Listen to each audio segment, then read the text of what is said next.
Do Mm. you think itong action at the House of Representatives has anything to do with the close relationships of the former president and the owner of SMNI also? Politika, politika, politika. Sigurado po ako dyan.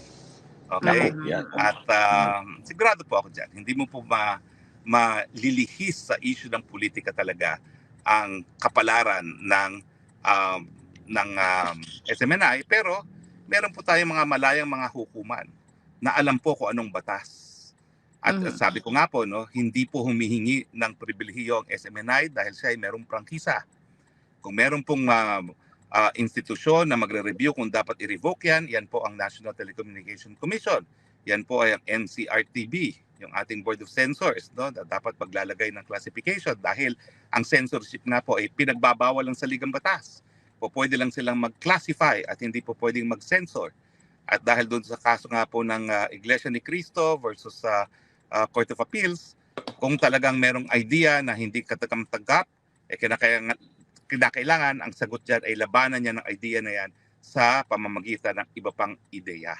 Pero lahat po tayo, pinangangalagaan ng malayang pamamahayag at pananalita dahil sa demokrasya, kinakailangan debates must be robust at hindi dapat masupil yung debating yan. Sek, Roque, kailangan ko itanong sa inyo to dahil siyempre hindi maikakala at hindi maitatanggi maihambing yung panahon po ni dating Pangulong Duterte doon sa pagkapasara naman ng ABS-CBN. Do you see politika, sabi nyo, may politika rin dahil naging parang outspoken din ng ABS-CBN o ibang mga programa nito laban sa dating Pangulo? Kaya rin ito napasara dahil sa politika? Ang pagkakaiba po kasi, dapat naging maingay sila habang meron na silang prangkisa.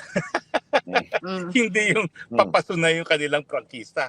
Wala namang common sense yun. No? Siyempre, politika lahat yan. Dahil kukunin mo yung prangkisa mo sa mga politiko, alam ka naman sabihin mo, hindi politika yan. O, di ba? What can you do? Ang feeling nila, kakayanin nila yan. Di sige, tingnan natin kung kinaya niya. Ayun, nawala tuloy yung prangkisa nila. Hindi sila na-revoke na napaso. Kaya nga, aminin natin, politika talaga yan dahil magbibigay ng prangkisa politiko